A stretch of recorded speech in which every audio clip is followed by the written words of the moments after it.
inside of our quarterly meeting, for 2 quarters in a row, my sales manager set the goal that they wanted to add 6 more outbound reps. 2 quarters in a row. Quarter came, quarter left.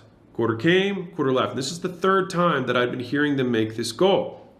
And everyone was nodding their heads and writing them down, and it seemed like everything was hunky-dory. And I stopped and I was like, guys, we've had this goal for 2 quarters. Why do we expect it to be any different this time? To set the same goal and nothing's going to happen. And for context, the reason I said 10 to 12 million is because every outbound rep generates about $2 million a year in revenue for my business. And so for me to have 6 more reps is about $12 million. So I'm not just pulling that out of nowhere. That's where it comes from. Back to the story.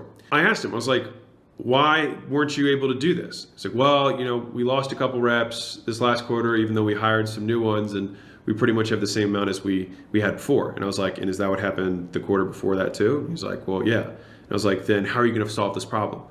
He's like, I don't know. And then it hit me. I had been driving this guy and putting my pressure on this guy when he was not the constraint of the system. Let me explain. In every system, you have potential and you have constraints.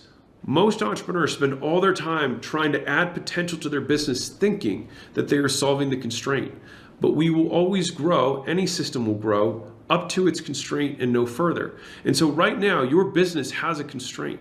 You have to identify it. And what makes macro speed happen is not the frenziness and the frenetic energy. It's knowing which problems to solve in what order. And the example I'm going to give you is showing you exactly why that didn't happen for one of my companies for this specific channel we were marketing on, which is outbound. Had we identified this problem 2 quarters ago, we would have added 10 million to our top line for this year, which we won't have. So instead, we're going to get 1 quarter's worth of that. So maybe add 2 million or 2.5 million to top line when we should have added 10 or 12 because of this one problem. And from the outside, people are going to say, oh, well, it's because of X, Y, and Z, but they didn't diagnose the root problem.